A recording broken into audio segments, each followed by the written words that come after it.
Hello everyone, let's get started with the cash flow. Video late नहीं, काफ़ी late आ रही है, बट ठीक है। आपके एग्जाम से काफ़ी पहले आ रही है, आप आराम से तैयारी कर सकते हैं इस चीज़ को लेके। लेडी डॉन जी, आपके लिए भी ये वीडियो है, काइंडली इसको पूरा देखिएगा, अच्छे से देखिएगा। आपका जितना भी कैश फ्लो का इशू होगा या प्रॉब्लम होगा, वो सारा का सारा सॉल्व होने वाला है, यकीन मानिए मेरी बात का। चलिए, वर्ड क्या लिखा हुआ है? Cash flow statement. Sir, cash flow statement का मतलब क्या होता है? वर्ड से ही पता चल रहा है।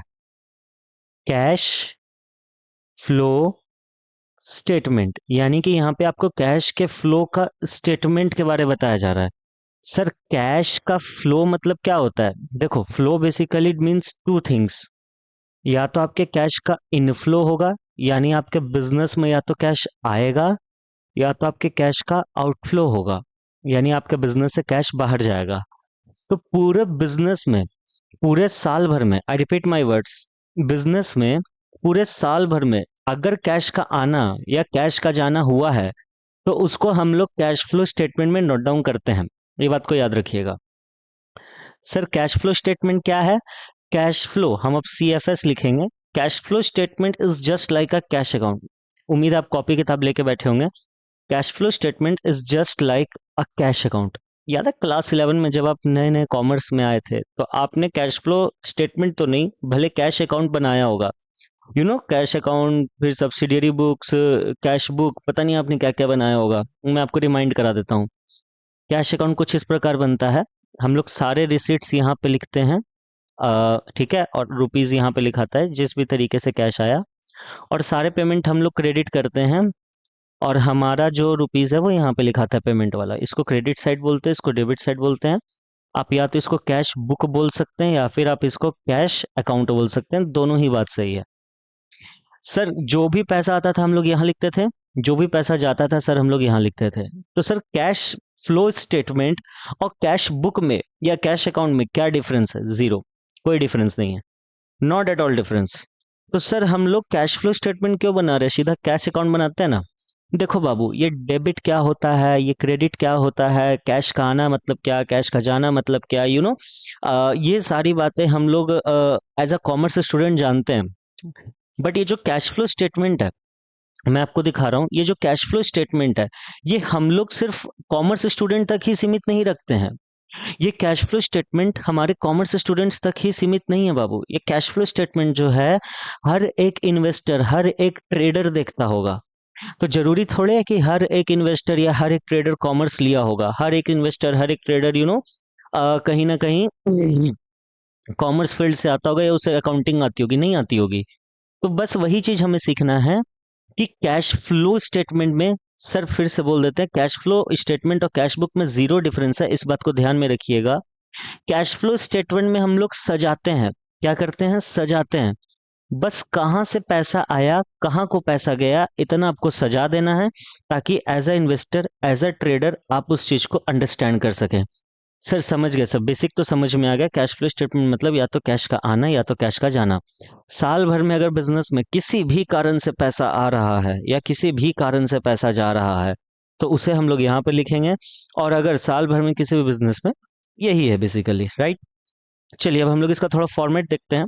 मैं आपको ये बता दूं, अगर आप अपने बुक में फॉर्मेट देखेंगे तो आपकी बुक में थोड़ा सा फॉर्मेट अलग दिखेगा। और जो मैं यहाँ पे फॉर्मेट आपको दिखा रहा हूँ, ये थोड़ा सा क्या, बेसिकली आपका कहीं ना कहीं सिर्फ ऑपरेटिंग एक्टिविटी से ही अलग दिखेगा। तो रोने धोने मत लग जाना, जज मत करने लग जाना, गलत है। आपको यही फॉर्मेट दिमाग में रखना है, इसी से आपका काम होगा। चलिए देखते हैं, सबसे पहला हम्म अभी मैं रटवा रहा हूँ, 1 मिनट बाद या 5 मिनट बाद मैं समझा दूंगा। फिलहाल के लिए रट लीजिए। एक बिजनेस में तीन एक्टिविटीज के थ्रू पैसा आता है या जाता है। आई रिपीट माई वर्ड, अभी मैं रटवा रहा हूँ, एक्टिविटीज का नाम अगले 5 मिनट में समझा दूंगा। पहला का नाम है ऑपरेटिंग एक्टिविटी, दूसरा का नाम है इन्वेस्टिंग एक्टिविटी, और तीसरा का नाम है फिनेंसिंग एक्टिविटी। क्या होता है, कैसे होता है, 5 मिनट सब्र रखिए। फिर से बोलते हैं, एक बिजनेस में तीन ही एक्टिविटी से कैश आना या कैश जाना हो सकता है। या तो वो ऑपरेटिंग एक्टिविटी होगा, या तो वो इन्वेस्टिंग एक्टिविटी होगा, या फिर वो फिनेंसिंग एक्टिविटी होगा। तो हमें इन तीनों एक्टिविटीज के बारे में ही समझना है। चलिए, पहले मैं आपको कैश फ्लो के फॉर्मेट से थोड़ा बहुत रूबरू करा दूं। ये क्या है? CFS का फॉर्मेट। सीएफएस का ये क्या है, फॉर्मेट है। किस बेसिस पे है सर, अकाउंटिंग स्टैंडर्ड 3 रिवाइज्ड के बेसिस पे है। किस पे है, अकाउंटिंग स्टैंडर्ड 3 रिवाइज्ड के बेसिस पे। रिवाइज्ड क्या होता है इतना आपको भी नहीं पढ़ना है, बीकॉम एमकॉम सीए सीएमए का पार्ट है, बस आप इतना जान लो। कैश फ्लो स्टेटमेंट का फॉर्मेट किसने दिया है, AS3 रिवाइज्ड ने। ठीक है सर। सर सबसे पहला लाइन क्या लिखा हुआ है, net profit before tax and extraordinary items. मैं आपको बता दूं, मुझे जहां तक याद है, आई रिपीट माय वर्ड, मुझे जहां तक याद है, एक्स्ट्राऑर्डिनरी आइटम्स वाला कॉन्सेप्ट अभी आपको नहीं पढ़ना है। एक्स्ट्राऑर्डिनरी आइटम्स वाला कॉन्सेप्ट अभी आपको नहीं पढ़ना है, ट्वेल्थ के लेवल पे। ट्वेल्थ के बाद आपको ये सब पढ़ना पड़ेगा, ट्वेल्थ के लेवल तक आपको ये चीज़ नहीं पढ़ना। ठीक है सर। तो लेट से कोई नेट प्रॉफिट बिफोर टैक्स आया, इसमें आप non cash non expense operating, या मैं एक काम करता हूँ, मैं अगर ऐसे पढ़ाऊंगा ना तो तुम्हें लगेगा तुम लोग रट रहे हो, जो मेरे में नहीं है। मतलब SCC या कॉमर्स वाले यूट्यूब चैनल, मतलब समझना, बात खत्म। आइए मैं आपको पहले कुछ इंपॉर्टेंट चीज बता देता हूँ, या एक बार खाली ना इसको पढ़ लेते हैं, समझा नहीं रहा हूँ, पढ़ रहा हूँ आप लोगों के लिए। कितनी एक्टिविटीज होती हैं, 3, operating, investing, financing activity. Operating में स्टार्टिंग कहाँ से होगा, नेट प्रॉफिट बिफोर टैक्स से। उसमें हम लोग कुछ समझ में नहीं आएगा, बस हम बोलेंगे, इतना भरोसा रखना, सिर्फ हम बोलेंगे, आप लोग को समझ में आने वाला नहीं है अभी अगला 10 मिनट, उसके बाद सब समझ में आएगा, है ना। उसमें हम लोग नॉन कैश एक्सपेंस या नॉन ऑपरेटिंग एक्सपेंस को जोड़ेंगे, नॉन कैश इनकम या नॉन ऑपरेटिंग इनकम को लेस करेंगे। फिर जो भी करंट एसेट में डिक्रीज हुआ होगा हम लोग उसको जोड़ेंगे, इंक्रीज हुआ होगा अगर कुछ करंट लायबिलिटी में तो उसको जोड़ेंगे। करंट एसेट अगर बढ़ा होगा तो उसको माइनस, सॉरी, करंट लायबिलिटी अगर बढ़ा होगा तो उसको लेस करेंगे। और करंट एसेट अगर बढ़ा होगा तो उसको लेस करेंगे, और करंट लायबिलिटी अगर घटा होगा तो भी उसको लेस करेंगे। क्यों करेंगे, कैसे करेंगे, बात का पार्ट है। फिर आपको मिलेगा कैश जनरेटेड फ्रॉम ऑपरेशंस। क्या मिलेगा, कैश जनरेटेड फ्रॉम ऑपरेशंस। फिर इसके बाद आपको क्या करना है, इनकम टैक्स पेड, जो भी आपने इनकम टैक्स पे किया होगा उसको लेस करना है, ब्रैकेट साइन मतलब लेस। फिर यहाँ से या तो कुछ पैसा आएगा या तो कुछ पैसा जाएगा। तो अगर आएगा तो प्लस से दिखा देना, जाएगा तो माइनस से दिखा देना, ये हो जाएगा टोटल ए। समझ गए सर, टोटल ए मतलब ऑपरेटिंग एक्टिविटी से आने जाने वाला पैसा। इन्वेस्टिंग एक्टिविटी में आ जाओ, परचेस करेंगे या तो फिक्स्ड एसेट्स इन्वेस्टमेंट का, या फिर सेल करेंगे फिक्स्ड एसेट्स इन्वेस्टमेंट का, इससे हमें मिल जाएगा टोटल भी। सर कुछ समझ में नहीं आ रहा है सर, हम बोले थे ना बस 1 घंटा मेरे को अपना टाइम दे दो। सर 1 घंटा का वीडियो बनेगा क्या सर, बाबू ये वीडियो यूट्यूब पे ही तुम देख रहे हो, मुझे भी नहीं पता कितनी देर का जाएगा, क्लिक करके देख लो। क्वालिटी चाहिए तो टाइम दो। ठीक है सर, परचेस सेल हो गया। फिर यहाँ पे इशू ऑफ शेयर, अगर आप कुछ शेयर इशू कर रहे हो तो पैसा आएगा, इसलिए हमने इसको प्लस किया। रिडीम कर रहे हो शेयर डिवेंचर को तो पैसा जाएगा, इसलिए हमने माइनस किया। फिर जब आप तीनों को जोड़ेंगे, ओपनिंग कैश बैलेंस को जोड़ेंगे तो वो क्लोजिंग कैश बैलेंस से क्या हो जाना चाहिए, टैली हो जाना चाहिए। कैसे बैलेंस शीट में एसेट लायबिलिटी टैली हो जाता है, ठीक वैसे ही यहाँ पे ओपनिंग वाला बैलेंस, मतलब पूरे साल भर में जो लेन देन हुआ उन तीनों एक्टिविटी से निकलने वाला नेट अमाउंट को जब आप जोड़ेंगे, और जब आप उसमें ओपनिंग वाला पैसा जोड़ देंगे तो आपका जो बैलेंस शीट में closing cash and cash equivalent है ना, उससे मैच हो जाना चाहिए। इंपॉर्टेंट नोट देख लीजिए, कैश एंड कैश इक्विवेलेंट का मतलब क्या है, कैश प्लस बैंक ड्राफ्ट। ध्यान दीजिए, मैंने ओवरड्राफ्ट नहीं बोला, सिर्फ बैंक ड्राफ्ट बोला। Cheque in hand, highly liquid investment, marketable investment जो आपने 3 महीने या उससे कम के लिए होल्ड किया हुआ है। एग्जाम में आपको इतना डेप्थ में नहीं ले जाएगा, मैं आपको आगे के फर्दर बेसिस के लिए भी बता रहा हूँ। बैंक ओवरड्राफ्ट को हम लोग कभी भी कैश और कैश इक्विवेलेंट का पार्ट नहीं मानते हैं, क्यों, क्योंकि उसको हम लोग फिनेंसिंग एक्टिविटीज के अंदर में दिखाते हैं। सर बस यही 2 लाइन समझ में आया सर, इसके अलावा कुछ भी नहीं। अब आइए मैं आपको एक चीज समझाता हूँ। देखो एक बिजनेस के लिए ब्लड, सुनो ना, इंसान को जिंदा कौन रखता है, ब्लड जिंदा रखता है, खून जिंदा रखता है। वैसे बिजनेस को जिंदा कौन रखता है सर, बिजनेस को जिंदा रखता है कैश। जैसे इंसान को जीवन जीने के लिए ब्लड का जरूरत है, वैसे ही बिजनेस को रन करने के लिए कैश का जरूरत है। तो मेरे को बताओ, बिजनेस के पास कैश किन किन तरीके से आएगा, और बिजनेस के पास से कैश किन किन तरीके से जाएगा। सुनो ना, लेट से एक, मैं अभी यहाँ पे आपको कुछ बना के दिखा रहा हूँ। लेट से पर्सन है कोई, ठीक है। लेट से आप हो जो ये वीडियो देख रहा है, लेट से ये लेडी डॉन है, ये कौन है, लड़की है ना, तो एक ऐसे बाल उठा देते हैं, हाँ। लेट से लेडी डॉन है। लेडी डॉन मेरी एक प्यारी सब्सक्राइबर है।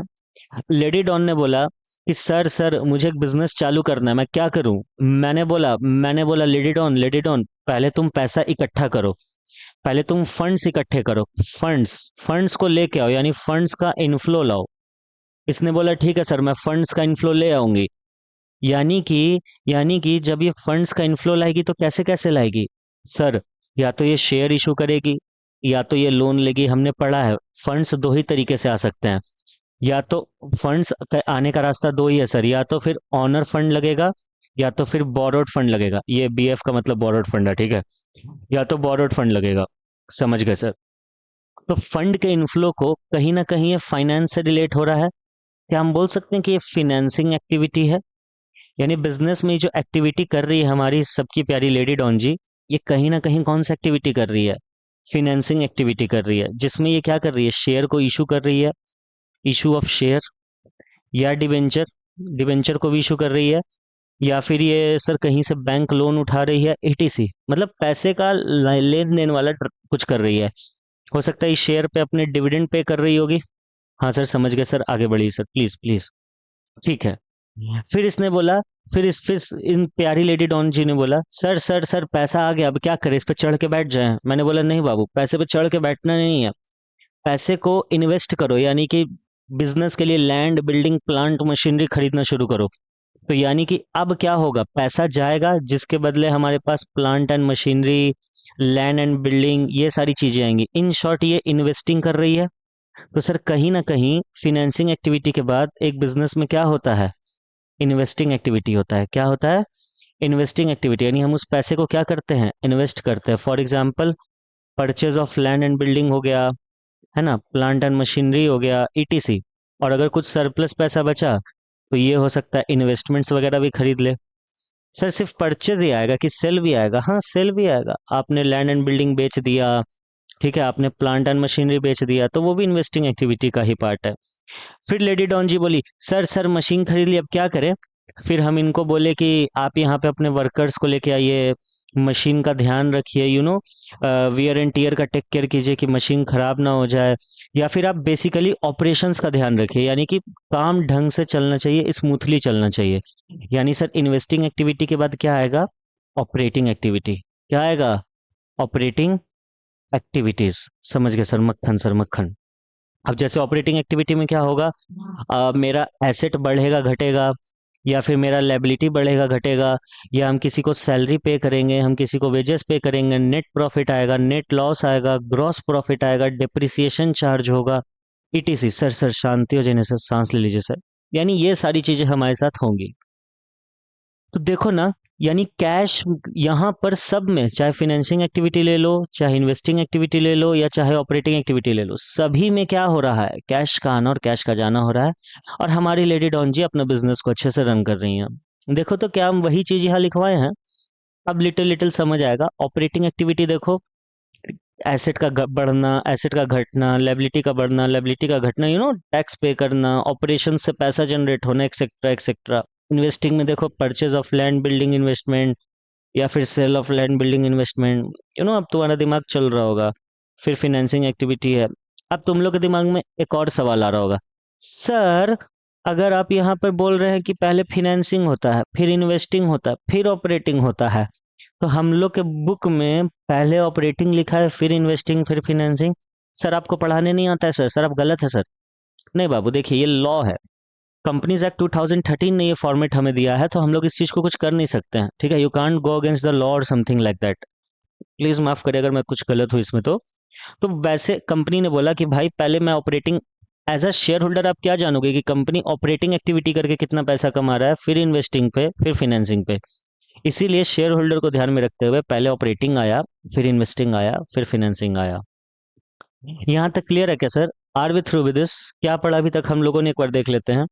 कि कैश फ्लो स्टेटमेंट मतलब सिर्फ कैश का फ्लो, बाकी सारा ट्रांजैक्शन तेल लेने गया, हमें कोई मतलब नहीं है कि तुम क्या कर रहे हो क्या नहीं। अगर कैश का इनफ्लो या कैश का आउटफ्लो हो रहा है तभी हम आगे बात बढ़ाएंगे, नहीं तो हम बात को आगे नहीं बढ़ाएंगे। फिर हमने देखा cash flow statement just like cash account होता है। फिर हम लोग यहाँ पर देखे कि कैश फ्लो स्टेटमेंट में सिर्फ हम लोग, देखो कैश अकाउंट में तो जो मन सो लिख देते थे, टू परचेजेस, टू से बाय सेल्स, ये टू डे, पता नहीं क्या क्या लिख देते थे उल्टा सीधा करके। लेकिन कैश फ्लो स्टेटमेंट में सजाते हैं। अगर कोई चीज इन्वेस्टिंग एक्टिविटी का है तो उसको इन्वेस्टिंग में भेजना है, कोई चीज फिनेंसिंग का है तो फिनेंसिंग में भेजना है, कोई चीज ऑपरेटिंग का है तो ऑपरेटिंग में भेजना है। मक्खन सर समझ गए सर। सॉरी फॉर द खांसी। चलिए, एक सेकंड के लिए वीडियो को आप पॉज कर सकते हैं और इस क्वेश्चन को आप अपने कॉपी में लिख सकते हैं। उम्मीद है आप मेरे साथ कॉपी लेके बैठे हुए होंगे। आई रिपीट माय वर्ड, हम उम्मीद में है कि आप मेरे साथ एटलीस्ट कॉपी खोल के बैठे हुए होंगे और लिख रहे होंगे। एक सेकंड के लिए, एक सेकंड खाली यहाँ पे रुक जाओ। डिबेंचर नहीं होगा, यहाँ पे होगा 12% डिबेंचर। हाँ, इतना खाली मैं लिख दिया। अब आप इसका एक स्क्रीनशॉट या कॉपी में लिख लीजिए क्वेश्चन को, वीडियो पॉज करके। मैं एक सेकंड के लिए शांत हो जाता हूँ। चलो, अब मुझे उम्मीद है कि आपने इस चीज़ को कॉपी में लिख लिया होगा, है ना? स्क्रीनशॉट ले लिया होगा, कॉपी में लिख लिया होगा, या कहीं आप इस क्वेश्चन को पढ़ पा रहे होगे, क्योंकि इस क्वेश्चन को हम लोग अभी सॉल्व करेंगे। ये कॉन्सेप्ट बिल्डिंग क्वेश्चन है। जो मेरे स्टूडेंट्स हैं जानते हैं, मैं उन्हें सबसे पहले कॉन्सेप्ट बिल्डिंग क्वेश्चन ही कराता हूँ, फिर मैं आगे बढ़ता हूँ। क्या कह रहा है कॉन्सेप्ट बिल्डिंग क्वेश्चन में? 1 अप्रैल 2020 को एक्स लिमिटेड ने बिजनेस कमेंस किया। सर, कमेंस का मतलब क्या होता है सर? बिजनेस स्टार्ट किया। उसने इक्विटी शेयर इशू किए 20 लाख रुपए के, 12% डिवेंचर उसने इशू किया 10 लाख रुपए का, और तुरंत ही उसने मशीन खरीद लिया 4 लाख रुपए का और बिल्डिंग खरीद लिया 7 लाख रुपए का। ड्यूरिंग द ईयर कुछ ट्रांजैक्शंस भी हुए, जैसे उसने कैश में परचेस किया 2,80,000 का माल, सैलरी पे किया उसने 70,000 का, एडवर्टीजमेंट पे किया 50,000 का, फ्रेट फ्रेट मतलब भाड़ा भाड़ा पे किया उसने 10,000 का। सारे गुड्स उसने 12,80,000 में कैश में जाके बेच दिए। क्वेश्चन कह रहा है prepare trading and profit and loss account and balance sheet and cash flow bye indirect method. हाँ, बताना भूल गया, कैश फ्लो के दो मेथड हैं। कैश फ्लो स्टेटमेंट के दो मेथड हैं, एक होता है डायरेक्ट मेथड, एक होता है इनडायरेक्ट मेथड। तो क्लास 12 में आप लोगों को सिर्फ इनडायरेक्ट मेथड सीखना है, डायरेक्ट मेथड आपके काम का नहीं है, तो डायरेक्ट मेथड को भूल जाइए। सर, आप चीटिंग कर रहे हैं सर, क्लास 11 वाला trading and P&L and oh balance sheet भी बनवा रहे हैं सर आप, हमें तो सिर्फ कैश फ्लो सीखना था। भाई, मेरा तरीका थोड़ा सा ना अलग है, इसीलिए मेरे बच्चे, मतलब जो मेरे स्टूडेंट्स हैं, वो ज़्यादा अच्छा मार्क्स स्कोर कर पाते हैं। कंसीडर फॉलोइंग एडजस्टमेंट्स कह रहा है, एडजस्टमेंट्स को भी कंसीडर कीजिए, जैसे कि डिप्रिसिएशन चार्ज करना है 10% मशीन पे, एक्स लिमिटेड ने डिविडेंड भी पे किया है 10% ऑन इक्विटी शेयर, और इंटरेस्ट भी पे किया 12% डिवेंचर पे, एक प्रोविजन भी बनाना है। आइए बनाते हैं trading and profit and loss account, फिर बैलेंस शीट, है ना? यहीं पे बना दे क्या? हाँ सर, काफ़ी जगह तो दिख रहा है हमें, यहीं पे ही बना दीजिए ना सर। हम्म, अच्छा, इसी मुझसे शायद एक गलती हो गई, मैंने और पेपर लिया ही नहीं। ठीक है, मेरे से गलती हो गई, छोटी सी ब्लंडर, छोटा सा ब्लंडर है। एक काम करूंगा, मैं ट्रेडिंग एंड P&L अकाउंट और बैलेंस शीट में नीचे में बना दूंगा, और फिर लास्ट में जो मैंने यहाँ ऊपर में इतना समझा है ना, कैश फ्लो स्टेटमेंट जो एक पेज मैंने छोड़ा है, यहाँ पे आके मैं CFS यानी कैश फ्लो स्टेटमेंट बना दूंगा। मेरे से गलती हो गया, ठीक है, लेट इट भी, नेक्स्ट टाइम से मैं और पेजेस लेके बैठूंगा। समझ गए सर? मक्खन बनाइए सर, हमको आप पे भरोसा है सर हम लोग को। Thank you. चलो, हमें सबसे पहले क्या बनाना है? Trading and profit and loss account. Trading and profit and loss account, एक लाइन खींच लेते हैं। हम्म। हम्म।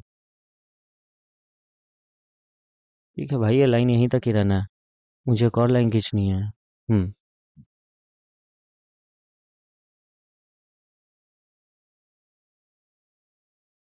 मैं अभी जब तक लाइन खींच रहा हूँ तब तक आप भी अपने कॉपी में फॉर्मेट बना सकते हैं, कोई बहुत बड़ी बात नहीं है ये। हम्म। एक सर, एक काम कीजिए ना सर, पेज को थोड़ा छोटा कर लीजिए ना, बार बार आपको घुमाना नहीं पड़ेगा। Thank you so much for the idea, कर लिया मैंने। अरे, गंदी बातें, वेरी बैड डैश। हम्म। यहाँ से। हम्म। ये हो गया trading and profit and loss account. अब मुझे बनाना है एक बैलेंस शीट। आइए बैलेंस शीट भी यहीं पे बना लेता हूँ मैं। हम्म। ठीक है दोस्त, उतना ही काफ़ी है। हाँ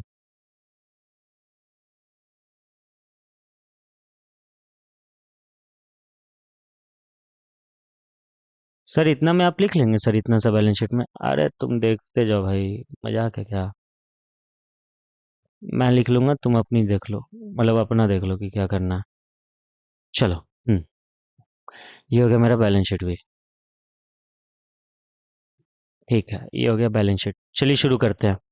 क्वेश्चन का पहला लाइन क्या बोल रहा था?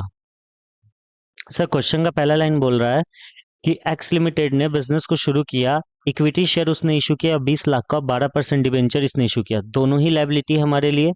यहाँ के लिखे इक्विटी शेयर कितने का? सर, आपको ना थोड़ा सा जगह छोटा पड़ेगा, अरे तुम्हारे कहने से छोटा पड़ेगा, लो ना मैंने जूम इन कर दिया। इक्विटी शेयर कितने का? चलो ऐसे लिख लेता हूँ, 20 लाख का, और 12% डिबेंचर्स भी कितने का? सर 12% डिबेंचर 10 लाख रुपए का था सर। ठीक है, बोले थे ना सर आपको जगह छोटा पड़ेगा। अरे कोई दिक्कत नहीं, तुम लोग के लिए मैं कुछ भी कर सकता हूँ, कुछ भी, एनीथिंग। हाँ, क्या रहा है, एक्स लिमिटेड ने तुरंत ही मशीन खरीदा 4 लाख रुपए का और बिल्डिंग खरीदा 7 लाख रुपए का। ठीक है, तो मशीन खरीदा 4 लाख रुपए का, तो मशीन एसेट है। लेकिन एक बात का ध्यान रखना, मशीन पे कुछ एडजस्टमेंट भी है। तो मशीन खरीदा 4 लाख रुपए का, लेस करेंगे डिप्रिसिएशन कितने परसेंट का है मशीन पे? सर मशीन पे डिप्रिसिएशन है 10% का, तो 4 लाख का 10% होता है 40 हजार। यानी बाहर हमारा कितना निकलेगा? 3,60,000 रुपये। कितना निकलेगा? 3,60,000 रुपया। और क्वेश्चन बोल रहा है कि इसने बिल्डिंग भी खरीदा है कितने का? इसने बिल्डिंग भी खरीदा है कितने का? सर इसने बिल्डिंग खरीदा है 7 लाख रुपए का। सिंस बिल्डिंग पे कोई एडजस्टमेंट नहीं है, तो इसलिए सीधे सीधी बाहर। अच्छा सुनो ना, इससे पहले कि हम लोग भूल जाएं, डिप्रिसिएशन एक्सपेंस है। सर क्या हो गया सर आपको? Trading and profit and loss account में सर वो नहीं खींचेगा अमाउंट वाला लाइन। तभी मैं सोचूं आप लोग चिल्ला क्यों रहे थे, मुझे फील हुआ था कि आप लोग चिल्ला रहे थे कि सर सर। चलो समझ गया, कोई दिक्कत नहीं है। हम्म। अब यहाँ पे आके हम लोग क्या लिखेंगे? इतना मिनट से ट्रेडिंग अकाउंट बनेगा, यहाँ पे पी एंड एल अकाउंट बनेगा, तो मैं यहाँ के लिख देता हूँ to depreciation on machine. Of गलती से लिखा गया, ऑन लिखना था। कितने रुपए का डिप्रिसिएशन लगा है मशीन पे? सर 40,000 रुपए का डिप्रिसिएशन लगा है। ठीक है सर, यहाँ तक तो हो गया सर, यहाँ तक तो हो गया। कह रहा है फिर इसने कुछ ट्रांजैक्शंस और हुए थे, जैसे कि कैश परचेज हुआ है 2,80,000 रुपए का।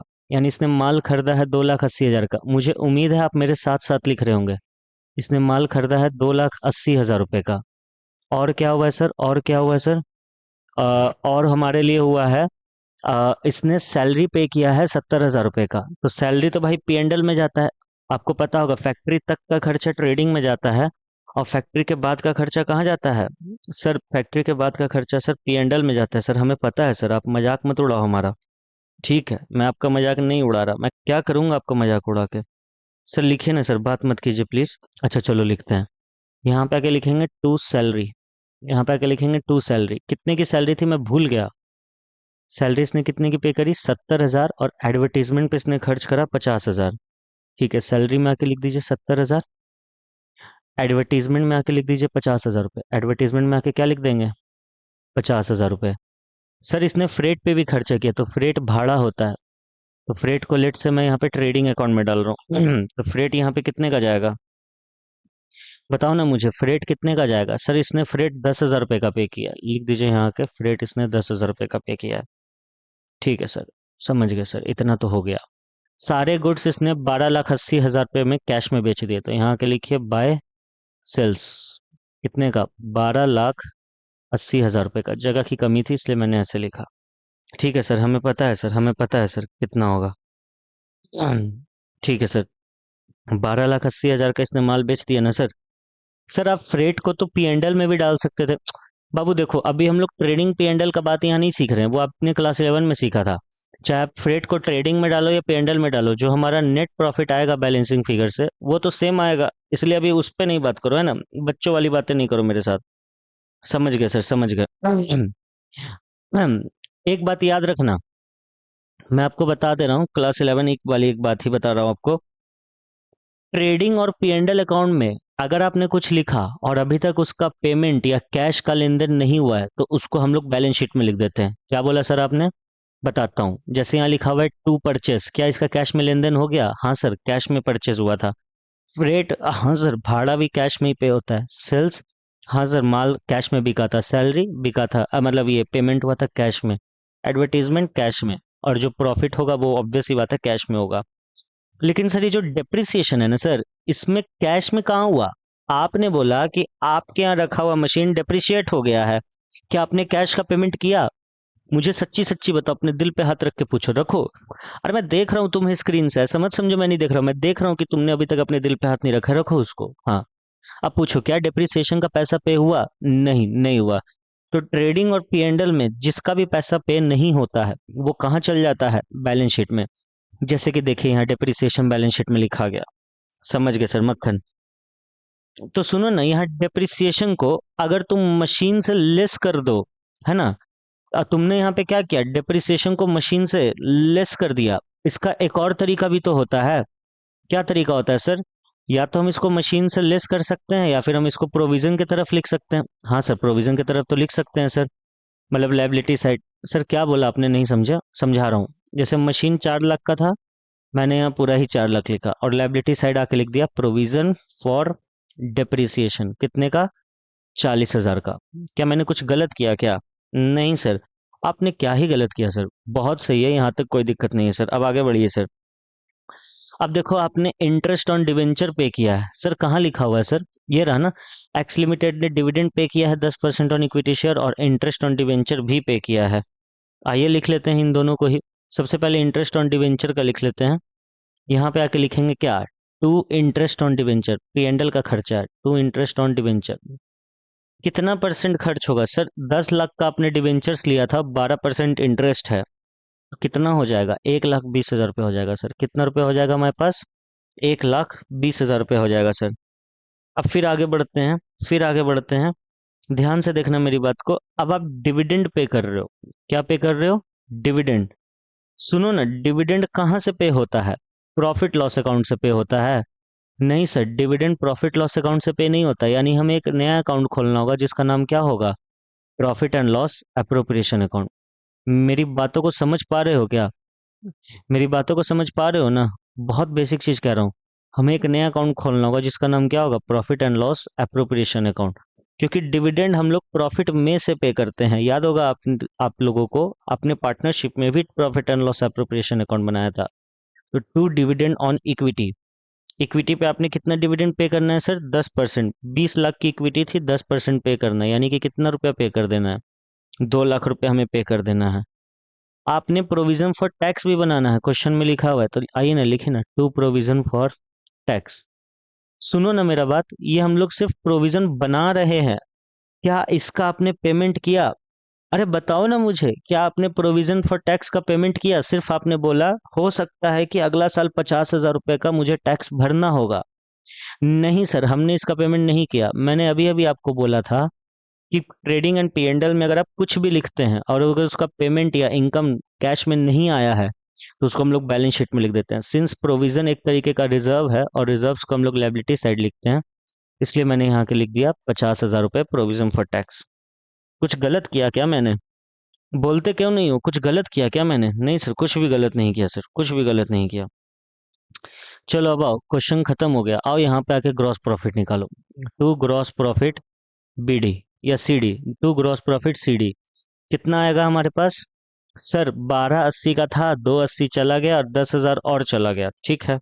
तो 12,80,000 रुपये में से 2,80,000 गए, 10,000 और चले गए, यानी 9,90,000 का सर आपके पास ग्रॉस प्रॉफिट आ गया। लिखो यहाँ पे 9,90,000, इसको क्लोज कर दो, इसको यहाँ पे आके क्लोज कर दो। अब इसी ग्रॉस प्रॉफिट को हम लोग यहाँ लिखते हैं, बचपन में आपने पढ़ा है, बाय ग्रॉस प्रॉफिट बीडी। लिखो यहाँ पे आके 9,90,000 रुपये। अब हमारे पास कुछ एक नेट प्रॉफिट आएगा, हम उसे भी क्लोज कर देंगे। हाँ जी सर, बिल्कुल। आइए देखते हैं। 9,90,000 में से 1,20,000 को माइनस करो। 9,90,000 में से 1,20,000 को माइनस किया हमने, फिर 40,000 को माइनस किया हमने, फिर 70,000 को माइनस किया हमने, फिर 50,000 को माइनस किया हमने और फिर से 50,000 को माइनस किया। तो हमारे पास आ गया नेट प्रॉफिट 6,60,000 रुपया। कितना का आ गया? 6,60,000 रुपये का नेट प्रॉफिट आ गया। 9,90,000 इधर और 9,90,000 इधर। ठीक है सर। अब इसी नेट प्रॉफिट को हम लोग पी&एल एप्रोप्रिएशन में लिखते हैं। आपने पार्टनरशिप अकाउंट्स में पढ़ा हुआ है, यहाँ के लिख दीजिए बाय बाय नेट प्रॉफिट। कहाँ से आया? पी&एल अकाउंट से आया। कितने का आया? 6,60,000 का। अब इस प्रॉफिट में से आपने 2 लाख रुपया क्या कर दिया? डिविडेंड के रूप में बांट दिया अपने शेयर होल्डर को। तो सर फिर जो फाइनल प्रॉफिट बचा ना 4,60,000 रुपया, ये हमारा फाइनल एक तरीके से नेट प्रॉफिट है। ये कहाँ को जाएगा? कहाँ को जाएगा? इसको यहाँ पे क्या लिख सकते हो? To balance of P and L appro transfer to balance sheet, यानी कि हमने ट्रांसफर टू बैलेंस शीट कर दिया।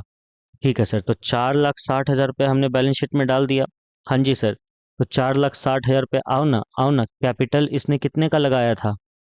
सर कैपिटल इसने कितने का लगाया था? छोड़िए ना सर, अब वो कैपिटल वैपिटल मत लिखिए, स्ट्रेट अवे आप यहाँ पे नेट प्रॉफिट लिख दीजिए, समय बचेगा सर। ठीक है।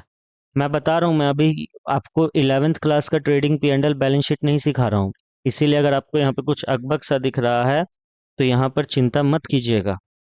फॉर्मेटिंग पे भी ध्यान मत दीजिएगा। कितने का आया? 4,50,000 रुपये का। ठीक है सर, 4,50,000 रुपये का हमारे पास क्या आ गया? यहाँ पर नेट प्रॉफिट आ गया सर। मक्खन सर, समझ में आ गया। सर क्या हो गया सर आपको? 450 का नेट प्रॉफिट नहीं है सर, 4,60,000 का नेट प्रॉफिट है। ठीक है, जैसा टोटल करो ना इसको, यहाँ पे कितना आएगा टोटल? जो भी डिफरेंस आएगा यानी उतना हमारे पास कैश रखा हुआ है ना? कैश हमारे पास बैलेंसिंग फिगर है। सर कैसे सर? मैं बताऊंगा बाद में, अभी वो मत पूछो। बोला ना ये मैं नहीं पढ़ा रहा। 20 लाख प्लस 10 लाख कितना होता है? 30 लाख। 30 लाख प्लस 90,000 होता है 30,90,000। तो 30,90,000 प्लस 4,60,000 कितना होगा? 35,50,000। यानी हमारे बैलेंस शीट का टोटल कितना आ गया? सर आप पहले तो बड़ा करके लिखो तो सर, ऐसे छोटा छोटा लिख रहे हो, समझ में नहीं आ रहा है। चलो लो लो लो, तुम लोग बोलते हो तो मैं बड़ा बड़ा लिख देता हूँ सिर्फ तुम लोगों के लिए। इरेजर लाओ। यहाँ पे कितना आएगा? 35,50,000। आइए लिखते हैं। 35,50,000 इधर। इधर भी आना चाहिए 35,50,000। सर इधर 35,50,000 नहीं आ रहा है सर, कोई दिक्कत नहीं है। जितना नहीं आ रहा है उतना बैलेंस शीट कैश अकाउंट में डाल दो। 35,50,000 में से 4 लाख है और यहाँ पर 7 लाख है, यानी 24,50,000 रुपया हमारा कैश का बैलेंसिंग फिगर आ जाएगा। कितना आएगा? 24,50,000 रुपया। मक्खन सर, मक्खन। हाँ, यहाँ पे हमने बैलेंस शीट को फाइनली टैली कर दिया है सब चीज के साथ। अब आप चाहे तो इसके बाद हम लोग बनाएंगे कैश फ्लो फॉर श्योर। लेकिन अगर आप चाहते हैं कि सर बहुत ज्यादा हो गया सर, दिमाग का दही हो गया सर, दही का भी दिमाग बन गया सर, तो आप इस वीडियो को पॉज कर सकते हैं। मैं जब तक इरेज कर रहा हूँ तब तक आप थोड़ा सा घूम के आ जाइए। वीडियो को पॉज कीजिए, 10-15 मिनट का आप ब्रेक लेना चाहते तो ले लीजिए। लेकिन मैं तो कसम खा रहा हूँ, बिना कैश फ्लो आज समझाए मैं उठूंगा ही नहीं। मैंने तुम लोगों से 1 घंटा मांगा था तुम लोगों का, मैंने बोला था अपना 1 घंटा मुझे दो। और कोई बीच में कुछ हमको नहीं चाहिए, सिर्फ हमको तुम्हारा 1 घंटा चाहिए, बस सिर्फ 1 घंटा दे दो अपना। बेचारी, हम उनके बारे सोच रहे हैं, क्या नाम है उनका, लेडी डॉन जी के बारे। लेडी डॉन जी कैसी हैं आप? उम्मीद है आप ये वीडियो देख रही होंगी। चलिए, उम्मीद है आप लोग ब्रेक ले चुके होगे। अगर ब्रेक नहीं लियो तो बहुत अच्छी बात है, बहुत अच्छी बात है। अगर ब्रेक नहीं लियो तो आइए कैश फ्लो स्टेटमेंट बनाते हैं अब हम लोग। मेरे साथ साथ कॉपी में बनाएंगे आप लोग। जी सर, बना रहे सर, आप बनाइए सर। हम लोग आपके साथ हैं सर। शुक्रिया बाबू, बहुत बहुत शुक्रिया। सर हमें कैश फ्लो समझा दो सर, हमें कोई समझाने वाला था ही नहीं सर। जिस हिसाब से आप बता रहे हो उस हिसाब से कोई बताता ही नहीं था, एक्सप्लेन ही नहीं करता था। अरे इस क्लास के बाद जब आप लोग घर से निकलेंगे ना तो देखना क्या होगा। कितना मतलब एक वो आपको फील होगा, पावर आपको फील होगा अपने में। सर ये क्या हो गया सर? Black line? तुमसे बातें करते करते ब्लैक लाइन आ गई। चलो। यहाँ से मुझे एक लाइन ऐसे खींचनी है। अरे एक लाइन और भी तो खींची थी मैंने यहाँ से, वो कहाँ गई? छोड़ो छोड़ो, दोबारा खींच दूंगा, बातें करते करते क्या ना हो जाता है। अरे ये क्या हो रहा है? क्या हो रहा है? क्या हो रहा है ये? लाइन खींचनी है मुझे यहाँ से ऐसे, फिर यहाँ से मुझे एक लाइन ऐसे खींचनी है, फिर यहाँ से मुझे एक लाइन ऐसे खींचनी है। ठीक है। सर 15 मिनट तो सर आपके लाइन खींचने में ही लग गया। अरे नहीं, ऐसे नहीं बोलते। चलो चलो शुरू करते हैं।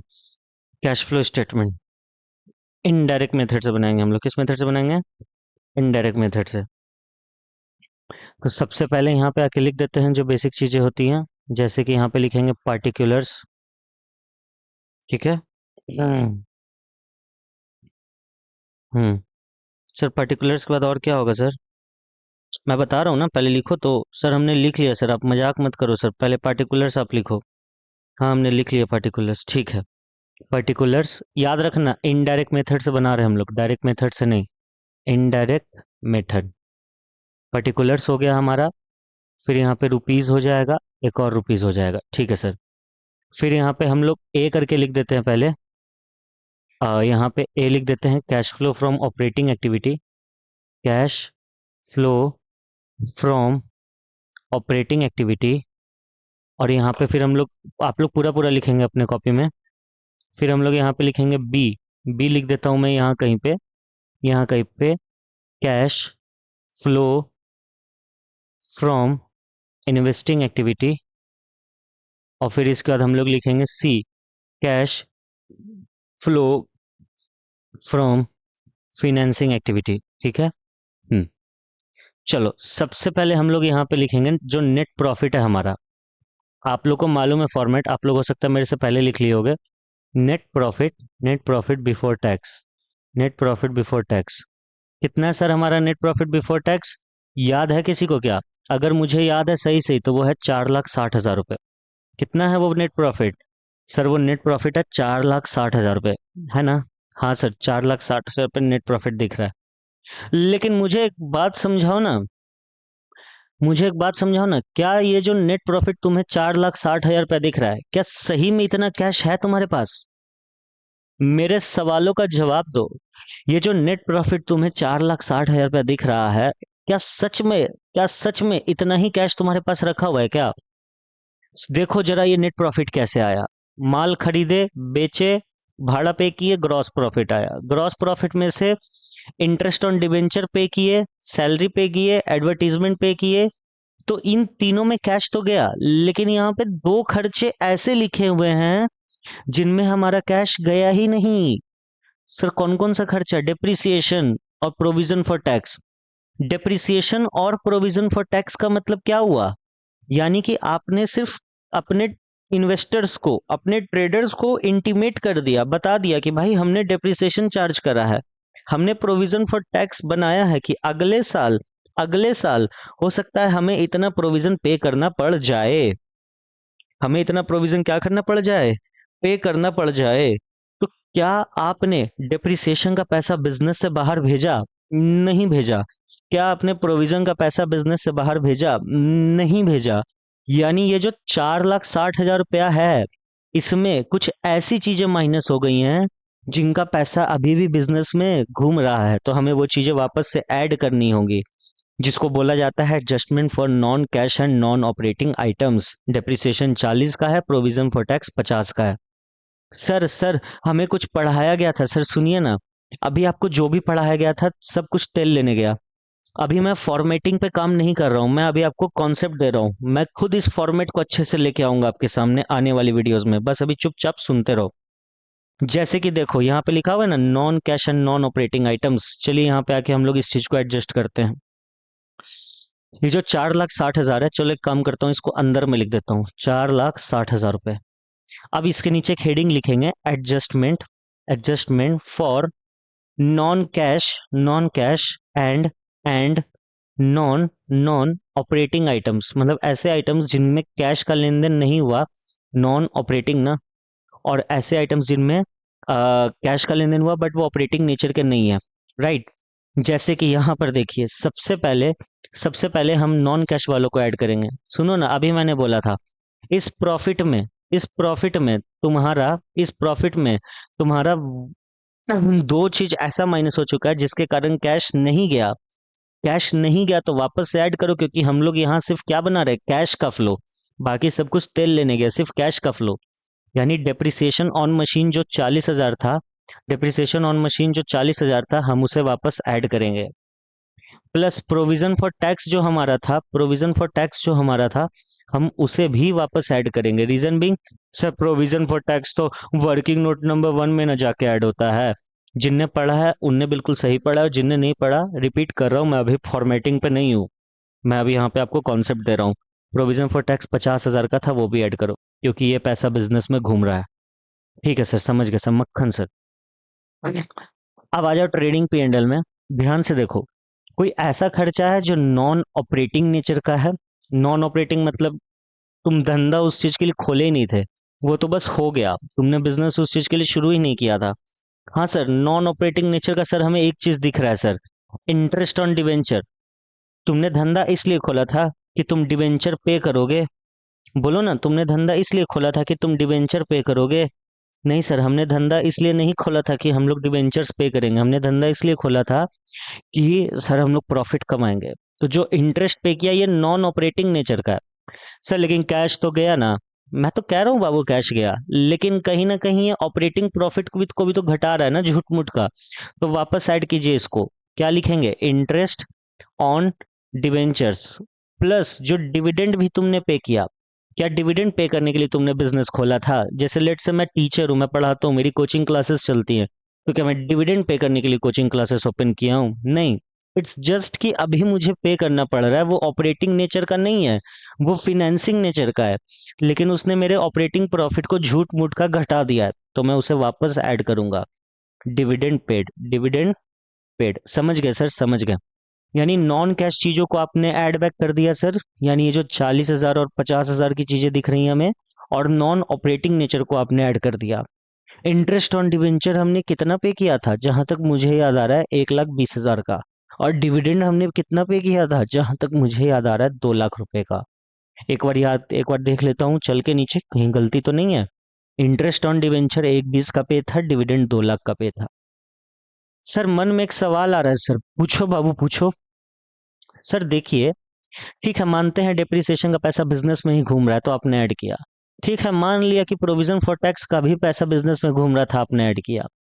ठीक है मान लिया कि इंटरेस्ट का पैसा ये जो आपने डिवेंचर पे किया, और डिविडेंड का पैसा जो आपने ये इक्विटी शेयर पे किया, ये ऑपरेटिंग नेचर का नहीं है। लेकिन सर इंटरेस्ट पे जो पे किया हुआ पैसा है इस पे, और डिविडेंड पे जो पे किया हुआ पैसा है सर, हमारे पास से तो कैश गया ना। हाँ तो बाबू कैश गया तो मैं उसको बिल्कुल नोट डाउन करूंगा। कहाँ पे नोट डाउन करूंगा? फिनेंसिंग एक्टिविटी में।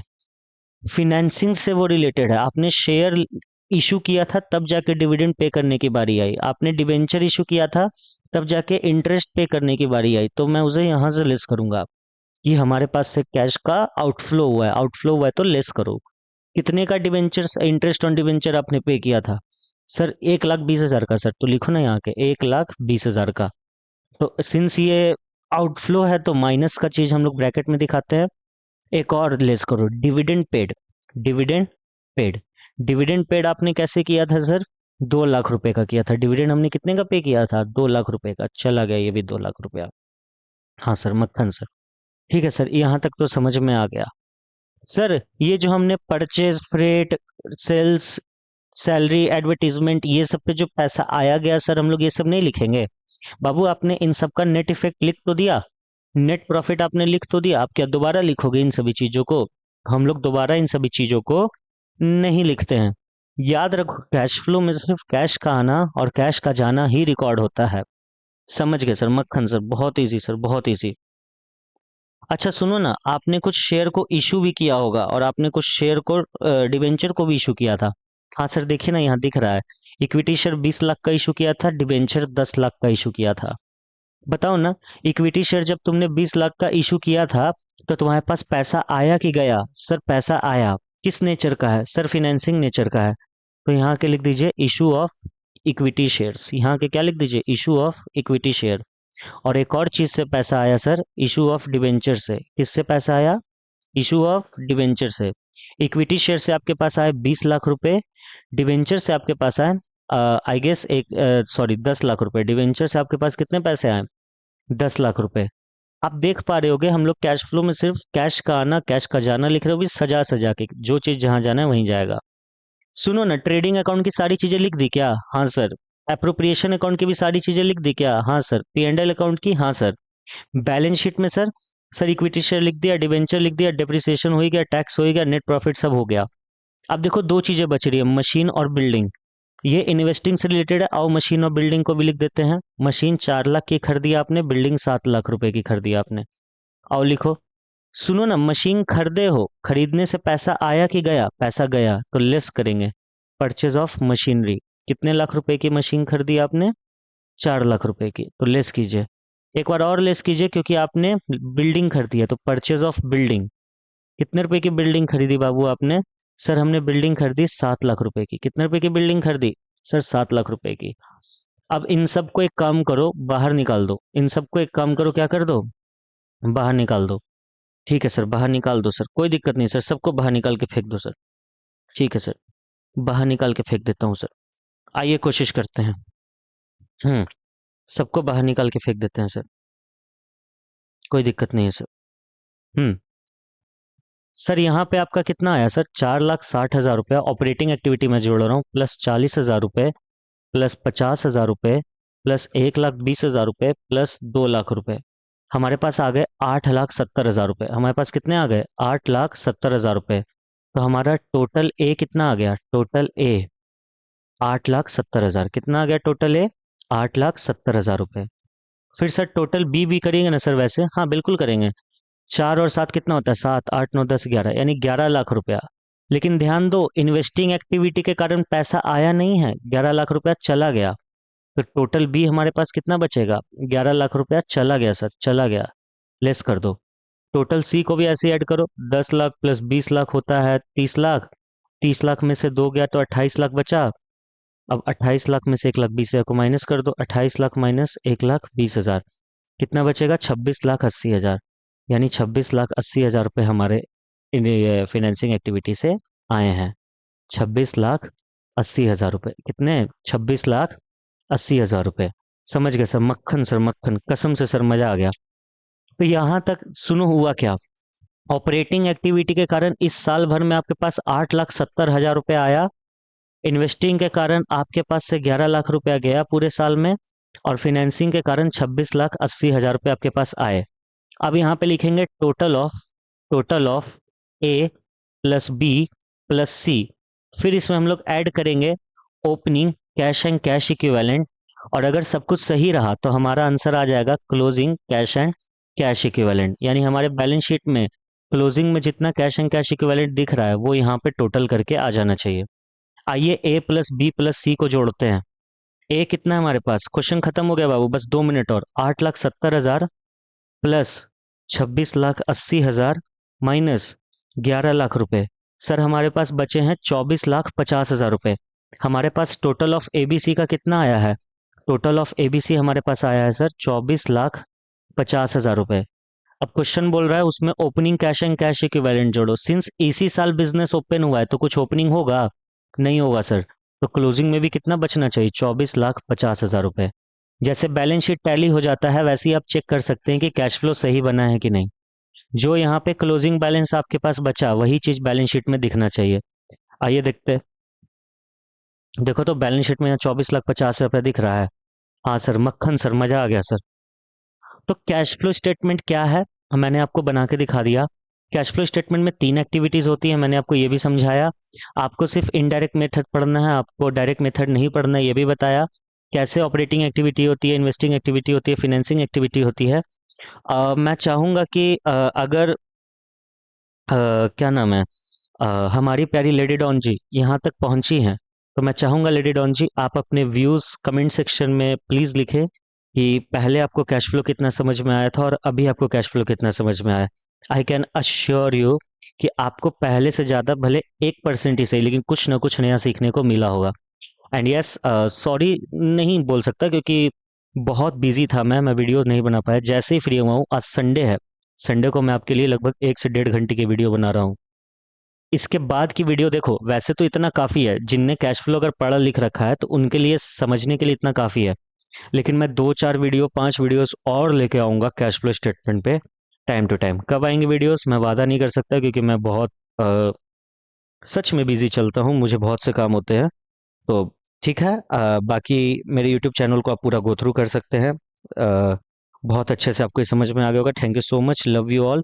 इसके बाद की वीडियो देखनी होगी तो स्क्रीन पे आ रही है तो क्लिक करके देख लीजिए। थैंक यू सो मच, मिलेंगे हम लोग नेक्स्ट वीडियो में।